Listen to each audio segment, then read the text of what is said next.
الحمد لله نحمده ونستعينه ونستغفره ونؤمن به ونتوكل عليه ونعوذ بالله من شرور أنفسنا ومن سيئات أعمالنا من يهده الله فلا مضل له ومن يضلله فلا هادي له ونشهد أن لا إله إلا الله وحده لا شريك له ونشهد أن سيدنا ومولانا محمدا عبده ورسوله صلى الله تعالى عليه وعلى آله وأصحابه وأزواجه وبارك وسلم. أما بعد فأعوذ بالله من الشيطان الرجيم. بسم الله الرحمن الرحيم. فانكحوا ما تاب لكم من النساء. صدق الله مولانا العلي العظيم. وقال النبي صلى الله عليه وسلم: يا معشر الشباب من استطاع منكم الباءة فليتزوج فإنه أغض للبصر وأحسن للفرج ومن لم يستطع فعليه بالصوم فإنه له وجاء أو كما قال عليه الصلاة والسلام.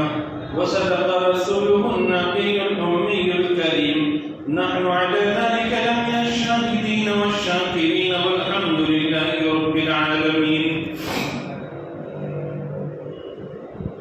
اللهم صل على سيدنا محمد وعلى آل سيدنا محمد وأصحابه وأزواجه وبارك وسلم. محترم بزرگوں اور دوستوں، آج نکاح سے متعلق کچھ ضروری احکامات اور مسائل عرض کرنے ہیں جو ہم سب کو جاننے ضروری بھی ہے، چونکہ جب مسائل اور احکامات کی بات آتی ہے تو تھوڑی خشک ہوتی ہے. جب کبھی مسائل اور احکامات سنائے جاتے ہیں تو دھیان اور توجہ سے سننا پڑتا ہے، اور جب دھیان اور توجہ سے سنا جاتا ہے تو پھر علم میں اضافہ ہوتا ہے، جہالت ختم ہوتی ہے. اور اگر دھیان اور توجہ سے نہ سنا جائے تو چونکہ واقعات نہیں ہوتے اور بڑی بڑی تمثیلیں نہیں ہوتی، گدگدانے والی باتیں نہیں ہوتی، اس وجہ سے بات سمجھنے میں مشکل جاتی ہے، یا پھر خشک موضوع ہونے کی وجہ سے لوگ توجہ سے نہیں سنتے. تو میں یہ چاہوں گا کہ آج کے ہونے والے بیان کو آپ سبھی حضرات بڑی توجہ اور دھیان کے ساتھ سنیں، کچھ سمجھنے کی نیت سے سنیں. نکاح یہ اسلام کا ایک بنیادی حکم ہے. تمام نبیوں کی سنت اور ایسی عبادت ہے کہ جب آدمی شادی کرتا ہے تو یہ عبادت جنت تک باقی رہے گی، اور شادی شدہ جتنی زندگی گزرتی ہے شریعت کے مطابق وہ پوری کی پوری عبادت شمار ہوتی، سب سے لمبی چلنے والی عبادت ہے. اس کے جو فوائد ہیں دینی اور دنیاوی، اس کا احاطہ بھی مشکل ہے. ہر طرح کے سماجی، اقتصادی، اسی طرح سے نفسیاتی، معاشرتی، ہر طرح کے فوائد اس سے وابستہ ہے. نسل انسانی کی بقا اس سے وابستہ ہے، اور تقریباً بڑے بڑے مسائل آج جس میں پوری دنیا الجھی ہوئی ہے اس کا حل بھی اس نکاح میں اللہ نے رکھا ہے. لیکن یہ نکاح اسلامی طریقے پر شریعت کی بنیادی باتوں کو ملحوظ رکھ کر انجام دی جائے، اور پھر شادی شدہ زندگی بھی اسلامی ہدایات کے مطابق گزاری جائے، تب یہ فائدے حاصل ہوتے.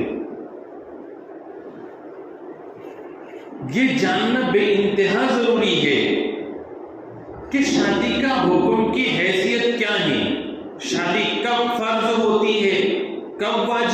ہوتی ہے، کب سنت موقدہ رہتی ہے، کب حرام ہو جاتی ہے اور کب مکروہ تحریمی ہوتی ہے، یہ 5 چیزیں تو ہر ایک کو جاننا چاہیے کہ فرض کب ہوتی ہے شادی، ایک لڑکا ایک لڑکی ان کی شادی کرانی کب فرض ہے؟ تو اس کا جواب یہ ہے کہ ایک لڑکا یا لڑکی ایسے ہو کہ اگر وہ شادی نہ کرے تو ان کے گناہ میں پڑنے کا یقین ہو، ان کے اندر شہوت بہت ہو، اور پھر شادی اگر وہ کر لے تو اپنے پارٹنر یا اپنے فریق جو نکاح رفیق حیات کے ساتھ وہ ظلم زیادتی نہ کرے، مالی اور جسمانی حقوق اس کے ادا کر سکتا ہو۔ 2 چیزیں ملحوظ رکھنی ہیں، ایک یہ کہ کسی لڑکے میں کسی لڑکی میں ایسی شہوت ہے اور ایسے حالات کا اثر ہے، بے حیائی کا ایسا اثر ہے کہ اس کے گناہ میں پڑنے کا یقین ہو، اور ساتھ ساتھ شادی اگر کر دی جائے تو اپنے شریک حیات کے وہ مالی اور جسمانی حقوق ادا کر سکتا ہو، ادا کر سکتی ہو، اور ایک دوسرے پر ظلم نہیں کریں گے، تو ایسی صورت میں نکاح فرض ہو جاتا ہے، جیسے 5 وقت کی نماز فرض ہوگی۔ اور ایسی صورت میں اگر سرپرست نکاح نہ کرے یا وہ لڑکا یا وہ لڑکی نکاح نہ کرے تو سب گنہگار ہوتے ہیں، یعنی جتنا وقت ان کا گناہوں میں جائے گا وہ گناہ کا وبال ان کے والدین پر، سرپرستوں پر اور ان پر پڑے گا۔ دوسری چیز کہ شادی کب واجب ہوتی ہے، تو شادی کے واجب ہونے میں فرض کے مقابلے میں کم درجے کی چیز ہے واجب، تو یہ ہوگا کہ جو لڑکا یا لڑکی شادی نہ کرنے کی صورت میں اندیشہ ہے کہ گناہ میں پڑیں گے، خوف ہے کہ گناہ میں پڑیں گے، اور ساتھ ساتھ وہ اپنے شریک حیات کے حقوق مالی بھی اور جانی بھی ادا کر سکتے ہو، شادی کے لائق ہو، اور ایک دوسرے پر ظلم نہیں کریں گے، تو پھر ایسی صورت میں ان کے لیے نکاح کرنا واجب ہو جاتا ہے، اور اگر نکاح نہ کیا جائے ان کا تو پھر واجب کا چھوڑنا بھی گناہ ہے، تو والدین بھی گنہگار ہوں گے اور سرپرست اور ساتھ ساتھ بچے گنہگار ہوں گے۔ اور تیسری صورت ہے نارمل حالت، کہ ایک لڑکا ایک لڑکی ایسے ہیں کہ بالغ تو ہو گئے ہیں، شادی کی خواہش بھی ہے، لیکن نہ ان کو اندیشہ ہے گناہ میں پڑنے کا اور نہ یقین ہے گناہ میں پڑنے کا، اور وہ شادی کر دی جائے تو پھر وہ اپنے بیوی اپنے شوہر کی حقوق ادا کر سکتے ہیں مالی اور جسمانی، اور ایک دوسرے پر زیادتی اور ظلم نہیں کریں گے، تو پھر ایسی صورت میں نکاح کرنا سنت موقدہ ہے۔ تو عام جو حالت ہوتی ہے اس میں تو نکاح سنت ہے، کیا ہے؟ اور سنت میں بھی سنت موقدہ ہے، اور سنت موقدہ کا بھی حکم یہ ہے کہ اگر اس کو چھوڑیں گے تو گنہگار ہوں گے۔ سنت موقدہ یعنی کہ اگر اس کو چھوڑا جائے تو گنہگار ہوں گے، واجب یعنی اس کو چھوڑا جائے تو اس سے زیادہ گنہگار ہوں گے، اور فرض یعنی اس کو چھوڑا جائے تو اس سے زیادہ گنہگار ہوں گے۔ ہمارے یہاں ہوتا یہ ہے کہ جب بچہ اور بچی بالغ ہو جاتے ہیں تو ہم لوگ عام طور پر دیکھتے ہیں کہ موبائل، ٹیلی ویژن، اسکول اور کالج کا ماحول، سماجی ماحول ایسا ہے کہ جس کی وجہ سے عام طور پر بچے اور بچیاں اگر شادی نہ کی جائے تو گناہ میں پڑ جاتے ہیں، اور ان کا گناہوں میں پڑنا یقین کے درجے میں ہوتا ہے۔ اس کا کیا مطلب؟ اس کا یہ مطلب کہ اب ان کے لیے شادی کرنا فرض ہے، بس صرف یہ دیکھنا ہے کہ شادی کر دی جائے تو جس سے ان کی شادی ہونے والی ہے، لڑکا ہو یا لڑکی، تو اب وہ ایک دوسرے پر زیادتی تو نہیں کریں گے، لڑکا ہے تو وہ اس قابل ہے کہ نام نفقہ ادا کر سکتا ہے، جسمانی حقوق ادا کر سکتا ہے اور بیوی پر ظلم نہیں کرے گا، تو اب اس کے لیے شادی کرنا فرض ہے، والدین کی اب پہلی ذمہ داری ہے۔ لڑکی ہے اور وہ بھی ایسی ہے کہ بیوی بن کر وہ شوہر کی اطاعت اور فرمانبرداری کر سکتی ہے اور اس کے حقوق ادا کر سکتی ہے اور اس پر زیادتی نہیں کرے گی، تو پھر اب ایسی صورت میں گناہ میں پڑنے کا جب یقین ہے تو اب والدین کی ذمہ داری ہے کہ اس کی شادی کی فکر کرے۔ لیکن اگر گناہ میں پڑنے کا یقین ہے تو فرض اور گناہ میں پڑنے کا اندیشہ اور خوف ہے تو شادی کرنا واجب ہے، لیکن صورتحال ایسی ہے کہ بچہ اس قابل نہیں ہے کہ بیوی کو کھلا پلا اور ضرورتیں پوری کر سکے، بیوی ایسی نہیں ہے کہ وہ اپنے شوہر کی اطاعت اور فرمانبرداری اور گھر گرہستی کو سمجھ سکے، یا پھر لڑکا ایسا ہے کہ شادی کر دی جائے تو بیوی پر ظلم کرے گا۔ اسی طرح سے اگر لڑکی ایسی ہے کہ شادی کر دے تو وہ شوہر کے ناک میں دم کر کے رکھے گی، اس کا بھی یقین ہے، تو پھر اب ایسی صورت میں نکاح کرنا جائز نہیں ہے۔ لیکن ایسے لڑکے پر اور لڑکی پر اور ان کے سرپرستوں پر ضروری ہے کہ وہ بچوں کو اس قابل بنائیں کہ وہ ازدواجی زندگی کے حقوق ادا کرنے کے قابل بنیں، اچھے اخلاق والے بنیں، یہ ضروری ہے۔ اور جب یہ پورا ہو جائے تو پھر ان کا نکاح کرے، اور جب تک یہ پورا نہ ہو تو اس وقت تک ان کو روزے رکھوائے تاکہ یہ گناہ میں پڑنے سے بچے رہ سکے اور ان کے نفس پر ان کا کنٹرول ہو، روزے کا اہتمام ان کو کروائے۔ دیکھو، میں نے فرض نکاح کب ہوتا ہے، نکاح کب واجب ہوتا ہے اور نکاح کب سنت ہے تو وہ میں نے آپ کو بتلایا۔ اب مکروہ تحریمی کب ہے اور حرام کب ہے وہ سن لیجئے۔ اگر لڑکا اور لڑکی دونوں شادی کے قابل ہے اور شہوت بھی ہے، نکاح کر سکتے ہیں، نکاح کرنے کے بعد میں ایسا ڈر ہے، ایسا اندیشہ ہے کہ یہ ظلم کریں گے اپنے شریک حیات پر، حقوق ادا نہیں کریں گے، اس کا غالب گمان ہے، تو ایسی صورت میں نکاح کرنا مکروہ ہے۔ مکروہ کا یہ مطلب نہیں کہ اب نکاح نہ کیا جائے، مکروہ کا مطلب یہ ہے کہ جو خرابی ان میں ہے اس کو دور کی جائے اور پھر ان کا نکاح کرایا جائے، صرف شادی کر کے ظلم کی بھٹی میں نہ جھونکا جائے۔ اسی طرح سے اگر شریک حیات پر ظلم کرنے کا کبھی امکان بلکہ یقینی طور پر ہے کہ اگر لڑکے کی شادی کر دی جائے تو وہ بیوی پر ظلم کرے گا، اس کے جسمانی اور مالی حقوق ادا نہیں کرے گا، لڑکی کے بارے میں یہ یقین ہے کہ اس کی شادی کر دی جائے تو وہ اپنے شوہر کے حقوق ادا نہیں کرے گی اور شوہر پر ظلم کرے گی، اب اس بات کا یقین ہے تو پھر اب ایسی لڑکی کو اور ایسے لڑکے کو اور ان کے سرپرستوں کو ان کی شادی کرنا حرام ہے۔ پھر کیا کیا جائے؟ ان کو جب تک اخلاق ان کے درست نہ ہو روزے رکھوائے جائے اور ان کے اخلاق درست کرنے پر سب سے پہلے توجہ دی جائے، اور جب ان کے اخلاق درست ہو اور یہ حقوق کی ادائیگی کے قابل بنے تو فوراً ان کا نکاح کر دیا جائے۔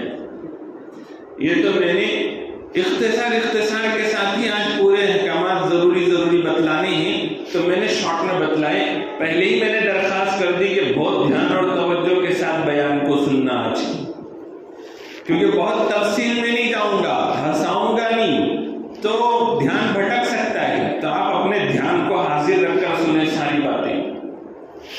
نکاح جب ہوتا ہے تو نکاح کے سلسلے میں پہلا علم جو ضروری ہے وہ یہ کہ بندی پر نکاح کب فرض، واجب، سنت ہے اور کب حرام اور مکروہ ہے، یہ میں نے آپ کو بتلایا۔ دوسری چیز جو ضروری ہے، جس کا جاننا ضروری ہے نکاح کے لیے، تو وہ یہ ہے کہ نکاح میں فرض کیا ہے، ارکان کیا ہے کہ جس کے بغیر نکاح ہوتا ہی نہیں۔ تو نکاح میں 2 فرض اور 2 ارکان ہیں. کتنے ہیں؟ 2 ارکان ہیں. ایک ایجاب اور دوسرا قبول. ایک طرف سے پیشکش ہو اور دوسری طرف سے قبول کیا جائے، اس کو ایجاب اور قبول کہتے ہیں. ایک ریکویسٹ رکھیں، پیشکش کریں، پیغام دیں نکاح کا، اور دوسرا اس کو قبول کر لے، اس کو کہتے ہیں ایجاب اور قبول. لیکن ایجاب اور قبول کے لیے چند شرطیں ہیں. وہ شرطیں پائی جائے گی تو ایجاب اور قبول صحیح ہوگا، اور وہ شرطیں نہیں پائی گئی تو ایجاب و قبول صحیح نہیں ہوگا. پہلی شرط کہ ایجاب اور قبول ہو تو اس وقت میں ایک ہی مجلس ہو.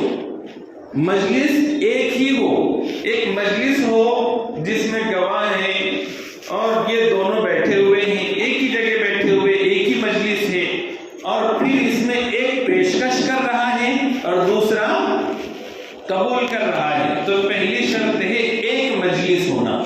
کیا ہونا؟ ایک مجلس ہونا. یعنی کہ لڑکا اور لڑکی دونوں یا تو ایک مجلس میں بیٹھیں، یا ان میں سے کسی ایک کا یا دونوں کے وکیل جو ایجاب و قبول کرنے والے ہیں وہ ایک مجلس میں بیٹھیں، تب جا کر نکاح ہوگا، ورنہ تو نکاح نہیں ہوگا. آپ نے سنا ہوگا کہ لوگ سوال پوچھتے ہیں یا مسائل بھی ایسے اڑا دیتے ہیں کہ ویڈیو کانفرنسنگ کے ذریعے سے یا آڈیو کالنگ کے ذریعے سے، انٹرنیٹ کے ذریعے سے، یا خط و کتابت کے ذریعے سے نکاح ہو رہے ہیں. تو یہ نکاح صحیح ہے؟ تو اس کا جواب یہ ہے کہ یہ نکاح صحیح نہیں ہے. کیوں؟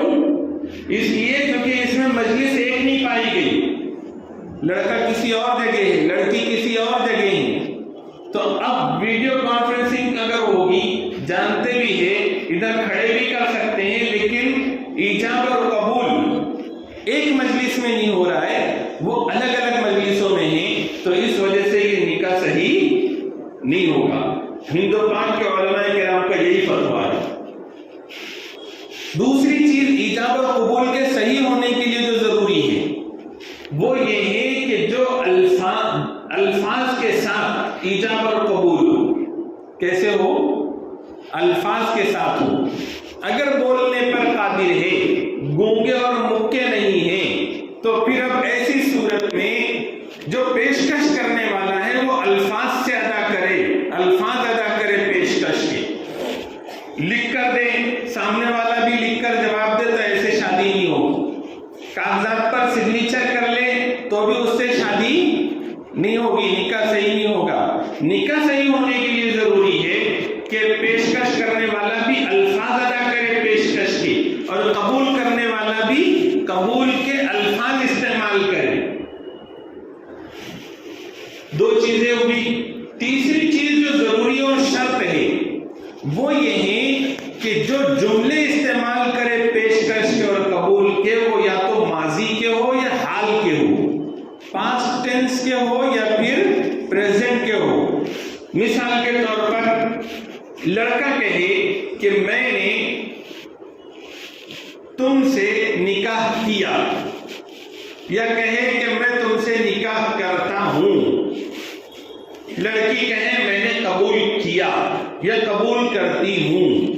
یا پھر ان کے وکیل نے ایک دوسرے سے کہا کہ میں اپنی موکلہ کو تمہارے نکاح میں نے دیا یا دیتا ہوں، اور شوہر قبول کرے یا اس کا وکیل قبول کرے کہ میں نے قبول کیا یا قبول کرتا ہوں، تو نکاح ہو جائے گا.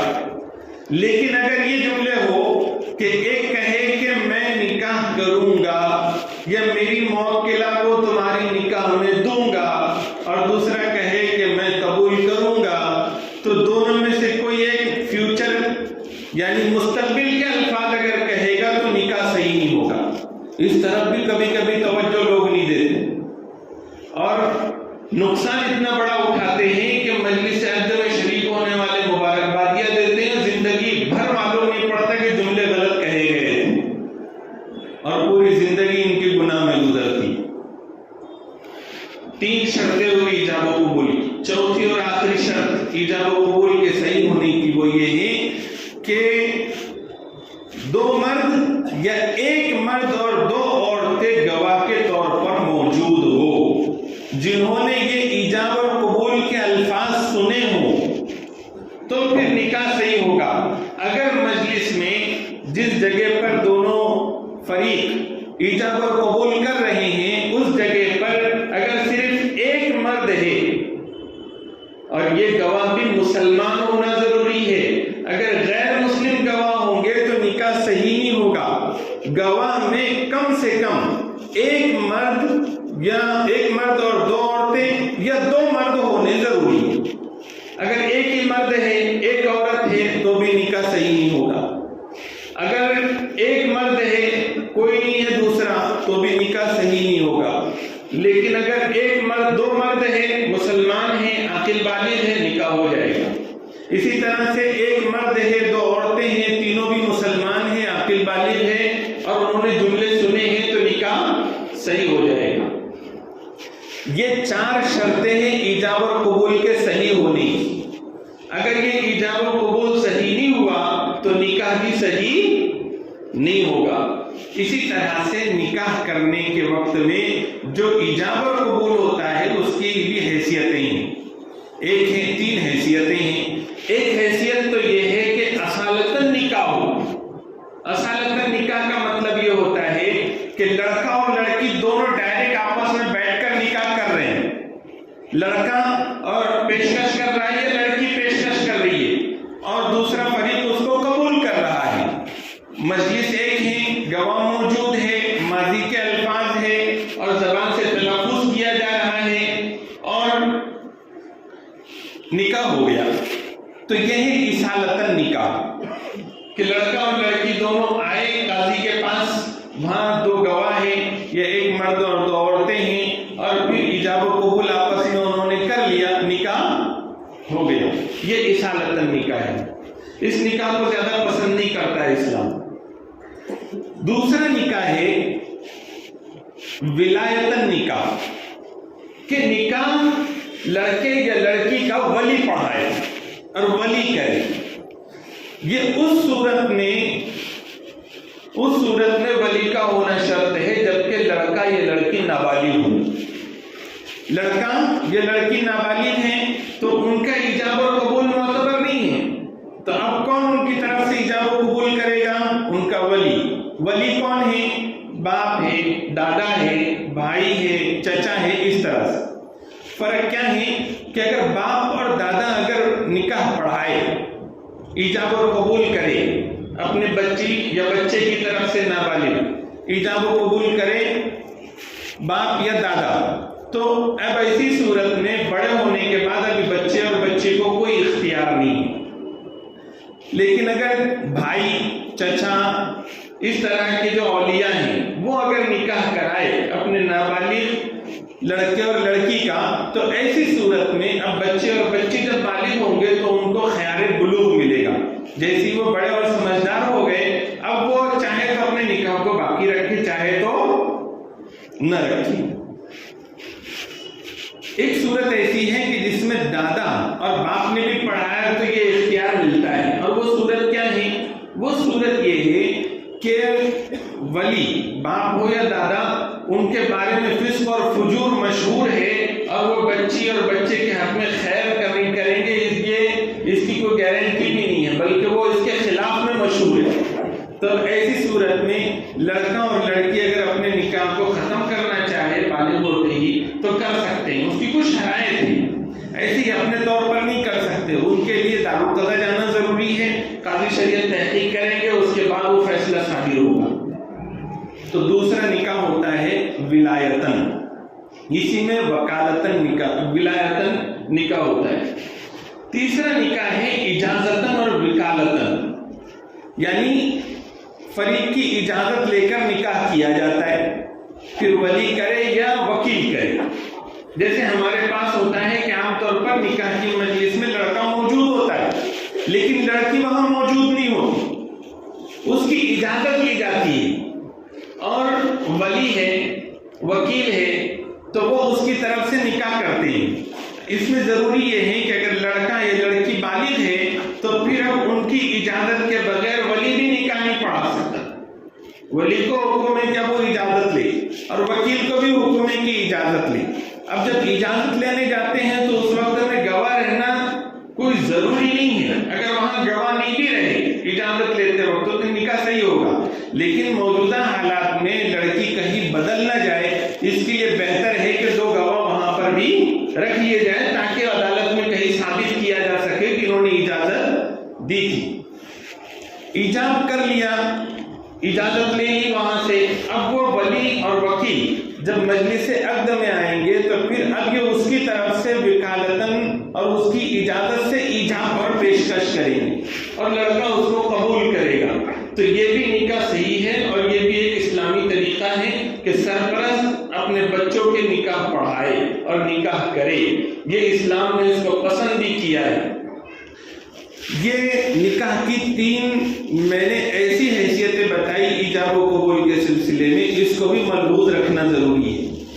یہ جو وکیل بنے، یہ ولی بنے، بالغ لڑکی سے انہوں نے اجازت لی، لڑکے سے انہوں نے اجازت لی، دونوں لڑکا لڑکی بھی نہیں ہے مجلس میں، لڑکی کدھر ہے لڑکا کدھر ہے، دونوں نے اپنے اپنے وکیل بھیج دیے. دونوں وکیل بھی ایجاب و قبول کریں گے تو نکاح ہو جائے گا.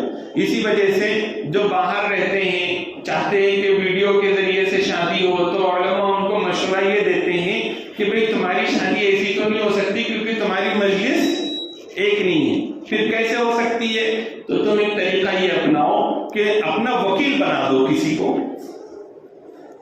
وکیل بنا دو، پھر وہ وکیل آ جائے، دوسرا فریق موجود ہو اور وہاں نکاح ہو جائے. یہ دونوں فریق کے وکیل آئے اور وہ نکاح کرا دے تو وکالتاً اور اجازتاً بھی نکاح صحیح ہو جاتا ہے.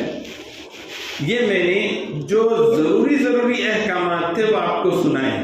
جن لوگوں کے دماغ میں یہ بات اتری ہوگی وہ اللہ کا شکر ادا کریں، اور جن لوگوں کے دماغ میں نہیں اتری ہوگی وہ کم سے کم اتنا ذہن میں رکھے کہ یہ بھی کچھ چیزیں ہیں جو سماج میں رسوم اور رواج کوئی بھی چیز معلوم کر کے انجام دی جاتی ہے تو وہ فضول چیز ہوتی ہے. اس سے ہم شادی کی نکاح کے برکات کو اور اس کے اچھے اثرات کو ختم کر دیتے ہیں. اور نکاح صحیح طریقے سے ہو، کیونکہ ایک لڑکی جو پہلے حرام تھی، ایک لڑکا جو پہلے حرام تھا، تو جو فارمیلٹی کرنے سے اسلام کے ایک دوسرے کے لیے وہ حلال ہوتے ہیں وہ بہت اہم ہیں. بہت ساری چیزیں علماء کے پاس بیٹھ کر اس کو سمجھنا چاہیے اور اس کو سیکھنا چاہیے. کم سے کم اتنا تو سمجھ لیں.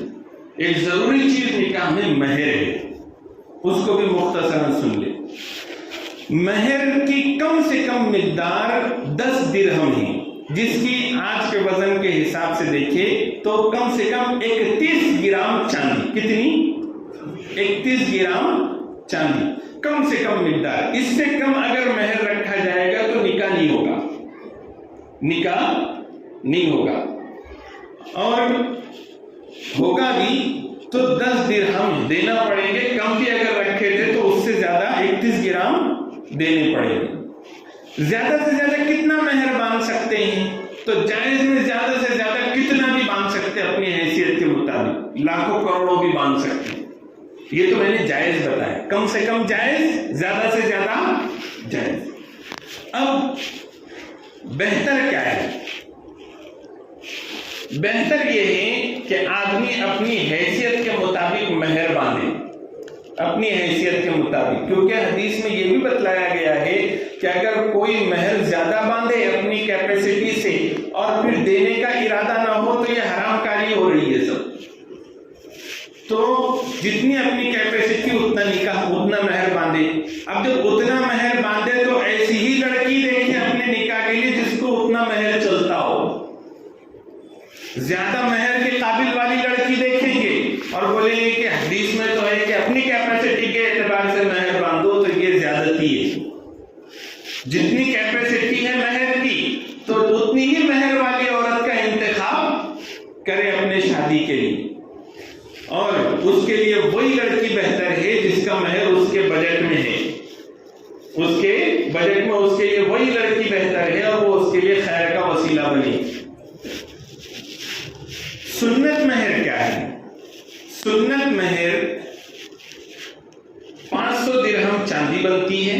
مہر فاطمی حضور کے سارے نکاح حضرت ام حبیبہ کو چھوڑ کر ان کا مہر بہت زیادہ تھا. سنت مہر جو برکت کے لیے کوئی باندھنا چاہو اور کیپیسٹی بھی ہو اور اس کی ادائیگی کی فکر بھی ہو، شوق بھی ہو، اور متوسط درجے کے لوگوں کے لیے وہ ٹھیک ہے، وہ ہے 500 درہم، جس کا چاندی کے حساب سے 1.5 کلو چاندی تقریباً بنتی ہے۔ کتنی اس کی قیمت؟ یہ اتنا مہر باندھا جائے۔ یہ ایک لازمی چیز ہے شادی میں، جو شوہر کی طرف سے عورت کو تحفہ ہوتی، اس کی زندگی بھر کا بدل نہیں بن سکتی، لیکن وہ جو اپنے ماں باپ کی قربانی دے کر اس کی زوجیت میں آ رہی ہے تو یہ اس کی طرف سے ایک نذرانی کی شکل ہے۔ ایک چیز جو جہیز ہوتا ہے شادی میں، وہ جہیز اگر رواجی طور پر دیا جا رہا ہے کہ سب دیتے تو اپنے کو بھی دینا پڑے گا، یا کسی اشارے کنائے میں مطالبہ ہو تب دیا جا رہا ہو، یا چلن ہے اس وجہ سے دیا جا رہا ہو، تو اس جہیز کا لینا اور دینا دونوں حرام ہیں، اور یہ رشوت کے حکم میں ہے۔ اس سے بچنا چاہیے۔ اگر کسی نے اس طرح سے لیا ہے تو یہ سمجھنا چاہیے کہ یہ بیوی کا ہے۔ کس کا ہے؟ ایک اس کا برتن چمچہ بھی اس کی اجازت کے بغیر استعمال کرنا حرام ہے۔ اگر اس کی کوئی چیز سانس لے رہی ہے، نندن اور جٹھانی لے رہی ہے، اور اس کا دل دکھ رہا ہے تو وہ حرام کام کر رہے ہیں سب۔ شوہر کی ذمہ داری ہے کہ گھر گرہستی کا سامان کا انتظام وہ خود کرے، نام نفقے میں وہ چیز شامل ہے۔ گھر میں جتنے ضرورت کے برتن لگ سکتے اتنے لائیں، وقتاً فوقتاً اپنے پیسوں سے۔ کتنے خوش نصیب ہے وہ لوگ، جب ان کو یہ مسئلے معلوم ہوئے تو انہوں نے اپنے جہیز کا حساب کتاب کیا اور اپنی بیوی کو اور اس کے سرپرستوں کو اس کی رقم لوٹا دی کہ صاحب ایک چیز کو جب شریعت رشوت بولے تو رشوت کے مال کا حکم یہ ہے کہ جب تک واپس نہ کرے توبہ بھی قبول نہیں ہو۔ تو کتنے خوش نصیب ہے وہ لوگ جن کو معلوم ہوا تو انہوں نے اس پر عمل کیا، اور جن کا معلوم ہوا کہ اب آئندہ گھر میں شادیاں نکلنے والی ہیں اور انہوں نے بچ گئے تو مبارکباد کے قابل ہے۔ یہ ضروری چیزیں میں نے آپ کو بتائی، اور بھی ضروری چیزیں ہیں، لیکن وقت مختصر ہونے کی وجہ سے اتنی چیزیں بھی اگر دل دماغ میں بیٹھ گئی تو کافی ہے۔ اللہ تعالیٰ مجھے اور آپ کو کہنے سننے سے زیادہ سمجھنے کے پھر عمل کی توفیق عطا فرمائے۔ وآخر دعوانا الحمد للہ رب العالمین۔